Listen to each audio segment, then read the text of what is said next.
बच्चों क्वाड्रेटिक में एक टॉपिक होता है लोकेशन ऑफ रूट्स, जिसमें हम ये इस टाइप के क्वेश्चन होते हैं कि रूट्स किस नंबर से बड़े हैं, किससे छोटे हैं, किसके बीच में हैं। इस तरीके के क्वेश्चन इसमें डील किए जाते हैं। आज हम उस तरीके के सारे क्वेश्चन कवर करने की कोशिश करेंगे। तो आइए एक बढ़िया सवाल लेते हैं और उसके बहुत सारे केसेज हम डिस्कस करेंगे। कोशिश करेंगे लोकेशन रूट से रिलेटेड ऑलमोस्ट सारे केसेज उसके अंदर आ जाएं। यदि उसके बाद भी आपको लगता है कोई केस छूट गया तो आप कमेंट कर दीजिएगा, उसके लिए मैं अलग से और वीडियो बना दूंगा आपके लिए। क्वेश्चन में कहा है let X square minus times M minus 3x plus M equals to 0, M is real number, be a quadratic equation, find the value of M for which both roots are smaller than 2। तो जब भी बच्चों आपसे ये कहा जाता है कि रूट किसी नंबर से ग्रेटर हैं या स्मॉलर हैं, तो पहली बात तो पक्का है कि उसके रूट्स रियल हैं, क्योंकि नॉन रियल नंबर्स में इनइक्वलिटी होती ही नहीं है, कोई किसी से बड़ा छोटा नहीं होता है। या बड़े छोटे की बात हो रही है, इसका मतलब रूट्स रियल हैं। और बच्चों यदि रूट्स रियल हैं तो सबसे बेसिक और सबसे इंपॉर्टेंट कंडीशन क्या है? डी। ये कॉमन कंडीशन, ये तो आपको हमेशा लेनी ही लेनी है कि डी ग्रेटर देन और इक्वल्स टू 0 होना चाहिए। सो डी में यहाँ से निकाल लेता हूँ जी, बी स्क्वायर माइनस 4ac, या बी का value minus times M minus 3 उसका होल स्क्वायर, माइनस का स्क्वायर करके प्लस ही बन जाएगा, माइनस 4ac। ए का वैल्यू 1 है और सी का वैल्यू m है। It should be greater than और इक्वल्स टू 0। सो यहाँ बच्चों मैं इसको जब सॉल्व करता हूँ तो M square minus 6m plus 9 minus 4m is greater then और इक्वल्स टू 0। तो ये बच्चों बन जाएगा M square minus 10m plus 9 greater than equals to 0। बच्चों क्वाड्रेटिक बन गया है। आपको सिखाया कि अभी आपकी डिग्री 1 से ज़्यादा हो और इनइक्वलिटी आपको सॉल्व करनी हो तो हमेशा वेवी कर्व मेथड यूज करना चाहिए। उसका फर्स्ट मेथड कहता है पहले आप फैक्टराइज कर लो, तो इसके मैं फैक्टर कर लेता हूँ, m minus 1 m minus 9 greater than और इक्वल्स टू 0। अब वेव कर्व हम यहाँ से बना देते हैं। m का एक वैल्यू 1 आएगा, एक 9 आएगा, सबसे राइट में पॉजिटिव, फिर नेगेटिव और फिर पॉजिटिव आएगा। और हमें ग्रेटर देन इक्वल्स टू 0 चाहिए, मतलब पॉजिटिव लेना है। तो यहाँ से एक जो कॉमन कंडीशन आगे आने वाले हर क्वेश्चन में जो एक कॉमन कंडीशन है वो मुझे मिल गई है, और वो क्या है? m का जो वैल्यू है या तो लेस देन इक्वल्स टू 1 होगा और या तो m का वैल्यू ग्रेटर देन और इक्वल्स टू 9 होगा। तो बाकी जो हम सॉल्व कर लिया करेंगे उसके बाद इस कंडीशन के साथ हम कॉमन लिया करेंगे। अब फर्स्ट क्वेश्चन को मैं देखता हूँ, both roots are smaller than 2। तो भाई ऐसे क्वेश्चन करने का सबसे बढ़िया तरीका क्या है? सबसे बढ़िया तरीका ये है कि आप इनका ग्राफ बनाएं। मैं इक्वेशन एक बार वापस यहाँ लिख देता हूँ जिससे आपको कोई समझने में परेशानी ना हो। तो ये है हमारी इक्वेशन। अब हम क्या करेंगे? इसका ग्राफ बनाएंगे। अब ये देखो एक्स स्क्वायर का कोएफिशिएंट 1 है। जब एक्स स्क्वायर का कोएफिशिएंट पॉजिटिव होता है तो पैराबोला अपवर्ड बनता है। पैराबोला अपवर्ड बच्चों बनता है। रूट रियल है तो ऐसे अपना एक्स एक्सिस भी यहाँ बन गया है। अब इसमें कहा क्या था? भी कहा था both roots are smaller than 2। दोनों रूट देखो ये होते हैं, जहाँ ये एक्स एक्सिस को इंटरसेक्ट करता है ये होते हैं रूट्स। दोनों रूट 2 से छोटे हैं तो 2 सबसे राइट में होगा। ये बिल्कुल जो बीच वाला पॉइंट होता है ये होता है माइनस बी बाई 2a। क्या होता है? माइनस बी बाई 2a, ये वाला पॉइंट होता है। तो सबसे छोटा और सुंदर जो रिलेशन मुझे लगता है माइनस बी बाई 2a वाला ही होता है। तो माइनस बी बाई 2a क्या होगा? लेस देन 2 होगा। इस क्वेश्चन में यदि मैं देखूं तो b का वैल्यू कितना है? माइनस टाइम्स m माइनस 3 है। ये माइनस माइनस प्लस हो जाएगा तो बचेगा m माइनस 3 और 2a का वैल्यू तो 2 हो गया। ये लेस देन 2 होगा। इसको मैं उधर ले जाता हूँ तो 4 बन गया, फिर उधर ले जाता तो 7 बन गया। तो यहाँ से वैल्यू क्या आया? यहाँ से वैल्यू आया m लेस देन 7। m का वैल्यू लेस देन 7 होना चाहिए। उसके बाद बच्चों ये देखो, ये 2 जो है, ये 2 यदि मैं इस क्वाड्रेटिक में पुट करता हूँ तो वैल्यू पॉजिटिव आ रहा है। भाई एक्स एक्सिस के ऊपर यदि वैल्यू आता है तो उसको मैं पॉजिटिव कहता हूँ, नीचे आता तो नेगेटिव कहते हैं। तो ये ऊपर आ रहा है इसका मतलब पॉजिटिव है। मतलब ये वाला जो मेरा एक्सप्रेशन है क्वाड्रेटिक, इसमें जब मैं एक्स को 2 पुट करता हूँ, यदि इस एक्सप्रेशन को मैं कुछ सेकंड के लिए fx कह देता हूँ तो f ऑफ 2 का वैल्यू पॉजिटिव आएगा। तो इसमें यहाँ 2 पुट कर दीजिए तो ये बन जाएगा 4 minus 2m plus 6 plus m is greater then 0। तो यहाँ से बनता है 10 minus m greater than 0, that is m less than 10। m less than 10। अब चूंकि ऑलरेडी मुझे पता है कि m लेस देन 7 है तो इससे कोई फ़ायदा मिलेगा नहीं। तो यहाँ से मुझे क्या पता चला कि m का वैल्यू लेस देन 7 होना चाहिए। अब यहाँ ये, अब मैंने क्या बताया था, ये कॉमन कंडीशन डी वाली, ये सबसे पहले आपको लेनी है। हमें मिला है m लेस देन 7 होना चाहिए, यहाँ लिखा है m ग्रेटर देन 9 होना चाहिए, तो ये ग्रेटर वाला काम तो करेगा नहीं। बचा कौन, m लेस देन 1। तो फाइनल मेरा जो आंसर क्या आया, हमारा आंसर क्या बनेगा, m का वैल्यू लेस देन और इक्वल्स टू 1 होना चाहिए, या इंटरवल में लिखना चाहिए तो m belongs to 1 two, oh sorry 1 two नहीं भैया, लेस देन 1 है, लेस देन 1 है तो कहाँ से चल के आएगा, चल के आएगा माइनस इन्फिनिटी से। लेस देन 1 है तो चल के आएगा माइनस इन्फिनिटी से, तो m का वैल्यू क्या होगा, माइनस इन्फिनिटी टू 1 होगा। तो बच्चों जी दोनों रूट्स लेस देन 2 हैं, तो m का वैल्यू माइनस इन्फिनिटी टू 1 होगा। तो एक बार वापस आप समझिए करना है क्या है, एक कॉमन कंडीशन d है, d आपको देखना है सबसे पहले, उसके बाद आपको माइनस बी बाई 2 है और उस नंबर में रिलेशन देखना है, और बाद में उस पे वैल्यू कैसा आ रहा है, पॉजिटिव या नेगेटिव आ रहा है, वो आपको देखना है। 3 कंडीशन बेसिकली यूज करने हैं बच्चों। उम्मीद करता हूँ बहुत अच्छे से आप इसको समझ गए हैं। तो अब एक और क्वेश्चन, इससे कई सारे पार्ट करूंगा जिससे कि आपको सब कुछ क्लियर हो जाए किस तरीके से क्वेश्चन आपको सॉल्व करने हैं बच्चों। तो नेक्स्ट क्वेश्चन में क्या कहा गया, both roots are greater than 2। इस बार रूट्स को क्या करना है, ग्रेटर देन 2 बच्चों रखे गए।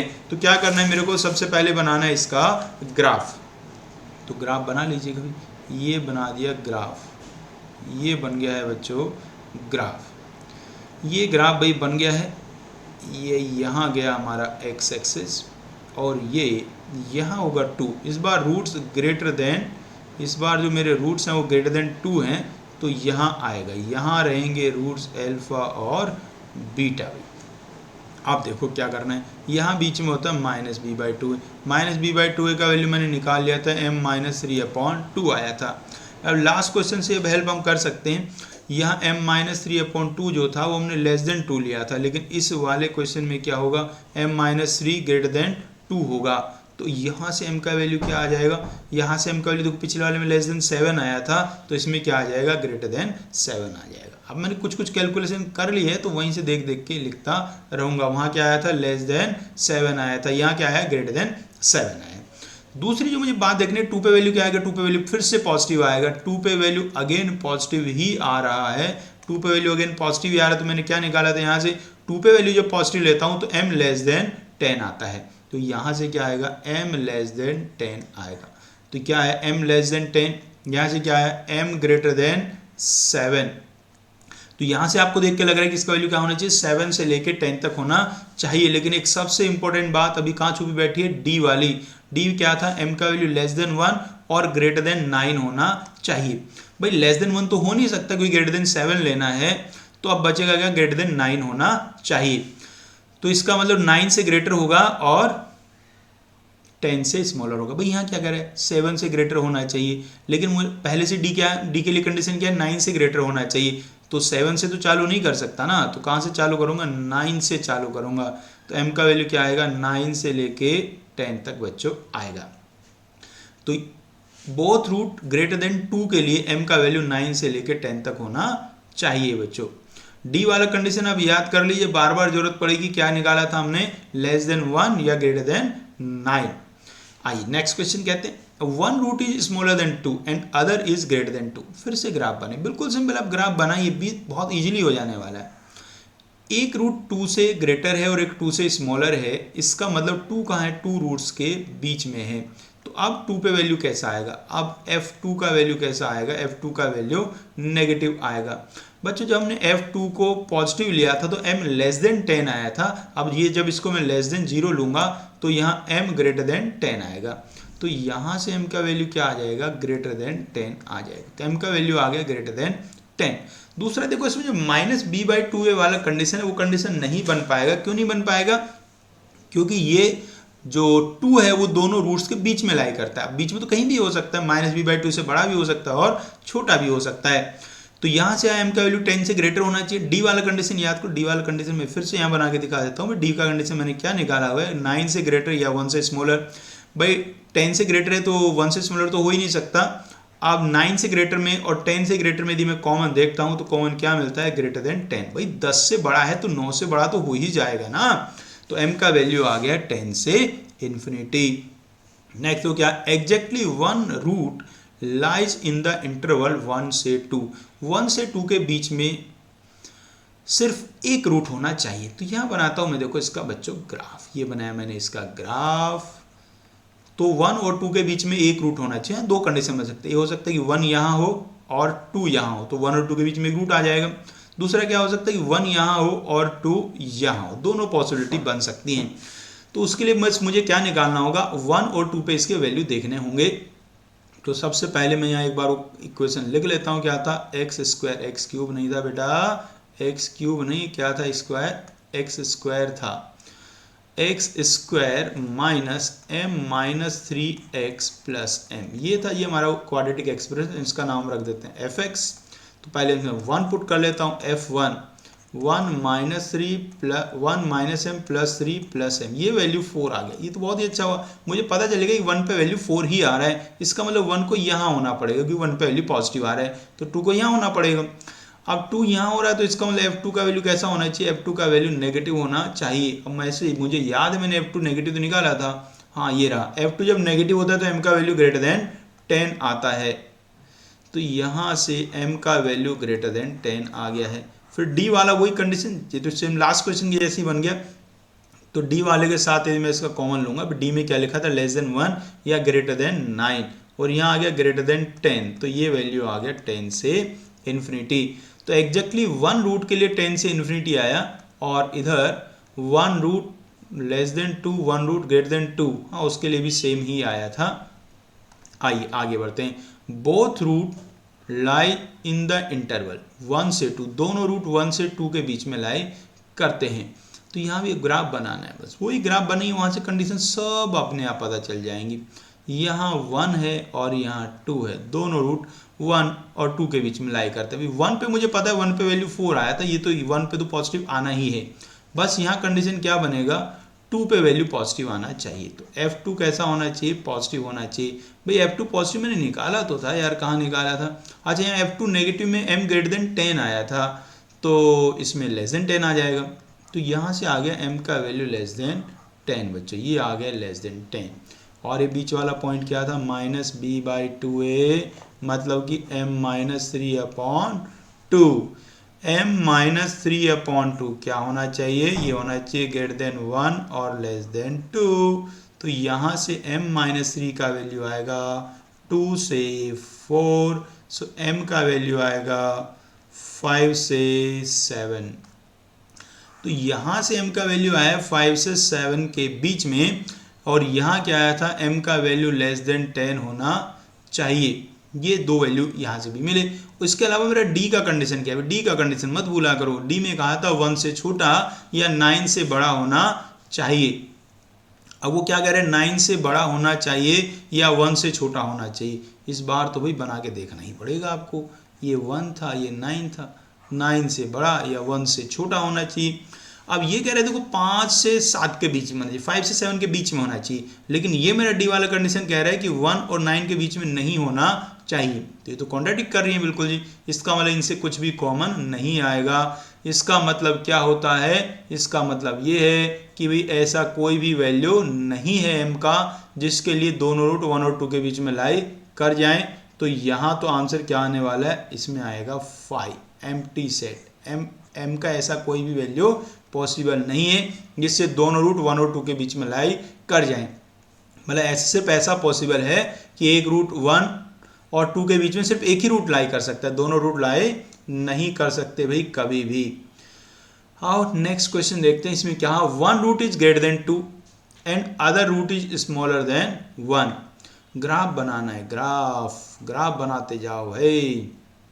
क्या कहा है, 1 रूट इज ग्रेटर देन 2, एक रूट 2 से बड़ा है मतलब कि 2 यहाँ हो गया, और दूसरा रूट 1 से छोटा है कि मतलब 1 यहाँ हो गया। ओहो, तो यहाँ से क्या आना चाहिए भी, F1, इस कंडीशन के लिए F1 कितना होना चाहिए, लेस देन 0 होना चाहिए। लेकिन हमने तो कुछ देर पहले ही निकाला था कि F1 का वैल्यू तो कितना है, 4 है, और 4 तो लेस देन 0 होता नहीं है। इसका मतलब ये वाला केस भी पॉसिबल नहीं है, ये केस भी हो गया मेरा नॉट पॉसिबल। तो इसमें भी क्या आएगा आंसर 5, m का कोई वैल्यू पॉसिबल नहीं है। इस बार कहा at least 1 root at least one root, अच्छा नॉट लिख दिया जी, रूट है, at least one root lie in the interval 1 से 2। अब देखो मैंने अभी दो क्वेश्चन करे थे, ये था both root one lie in interval 1 से 2, दोनों 1 से 2 में लाई करें, इसका कोई आंसर नहीं आया था। और यहाँ क्या था, एग्जैक्टली वन रूट 1 और 2 के बीच में लाई करें, इसका आंसर आया था 10 से इन्फिनिटी। तो या तो एक रूट इनके बीच में लाई करेगा, दोनों लाई कर ही नहीं सकते। अब इसने कहा था एटलीस्ट वन, भाई कम से कम एक रूट 1 से 2 के बीच में लाई कर रहा है, तो इसके दो केस बनते हैं। दो केस, कौन से दो केस बनेंगे, या तो one root, exactly one root होगा इन 1 से 2, और दूसरा केस क्या होगा कि दोनों रूट होंगे 1 से 2 में, बोथ रूट होंगे 1 से 2 में। लेकिन हमने क्या सीखा, ये वाला पॉसिबल नहीं है, दोनों रूट वाला पॉसिबल नहीं है, सिर्फ यही वाला पॉसिबल है। मतलब कि एटलीस्ट वन कहें या वो एग्जैक्टली वन कहें, दोनों का मतलब तो सेम हुआ, क्योंकि दोनों तो हो ही नहीं सकते 1 और 2 के बीच में। इसलिए जो एग्जैक्टली वन का मेरा आंसर आया था, सेम वही आंसर एटलीस्ट वन का भी होगा, और वो कितना आया था 10 से इन्फिनिटी। तो हमने पिछले वाले क्वेश्चन से इसका आंसर भाई देख लिया, ये वाले से एग्जैक्टली वन वाले से। नेक्स्ट देखो जिसमें क्या है, at least one root is greater than 2, कम से कम एक रूट 2 से बड़ा है। तो इसके अंदर भी क्या केस बनेंगे, दो केस बनेंगे। दो केस कैसे बनेंगे, दोनों root, both root greater than, both root greater than 2, एक केस तो ये बनता है। दूसरा क्या बनता है, one root greater than 2 and another root less than 2, एक 2 से ग्रेटर एक 2 से स्मॉलर। मुझे लग रहा है मैंने दोनों क्वेश्चन सॉल्व करे हैं अभी। आइए देखता हूँ, ढूंढता हूँ कहाँ था, यहाँ था। ये देखो जी, एक रूट 2 से बड़ा और एक रूट 2 से छोटा, तो इसका आंसर आया था 10 से इन्फिनिटी। याद कर लो 10 से इन्फिनिटी, एक और मिल जाए बस काम हो जाएगा। यहाँ क्या है, हाँ दोनों रूट ग्रेटर देन 2, इसका आया था 9 से 10, एक का आया था 10 से इन्फिनिटी और एक का आया था 9 से 10, एक का आया था अभी 10 से इन्फिनिटी, एक का आया था 9 से 10। ये तो मैं भूल गया कौन से का 9 से 10 आया था, किस से 10 से, ऐसे लिख देता हूँ। इसका आया था मान लो 9 से 10 और इस वाले का आया था 10 से इन्फिनिटी। अब दोनों केस आपको लेने हैं, जब दोनों केस लेने हो तो क्या करते हैं, यूनियन करते हैं। तो अब मेरा m का वैल्यू क्या आएगा, 9 से 10 आएगा और यूनियन 10 से इन्फिनिटी आएगा। तो ये होगा आंसर, यदि m का वैल्यू इस इंटरवल को बिलोंग करेगा तो at least one root greater than 2 होगा। तो प्यारे बच्चों, मैंने लोकेशन ऑफ रूट्स के काफ़ी सारे आपको पार्ट यहाँ करा दिए हैं, डिफरेंट टाइप के क्वेश्चन करा दिए हैं। उम्मीद है सब क्लियर आपको हो गया होगा। यदि इसके बाद भी आपको लगता है कि कुछ कमी रह गई है, कुछ और डिस्कस करना है, तो आप पर्टिकुलर टॉपिक का नाम मुझे बता सकते हैं, तो उसके क्वेश्चन मैं और डिस्कस कर दूंगा। लोकेशन रूट में कोई स्पेशल टाइप के क्वेश्चन आपको प्रॉब्लम आ रही हो सॉल्व करने में, आप जानना चाहते हैं तो मुझे कमेंट करके आप बता दीजिएगा। जो भी आप चाहेंगे सब आपको यहाँ मिल जाएगा बच्चों।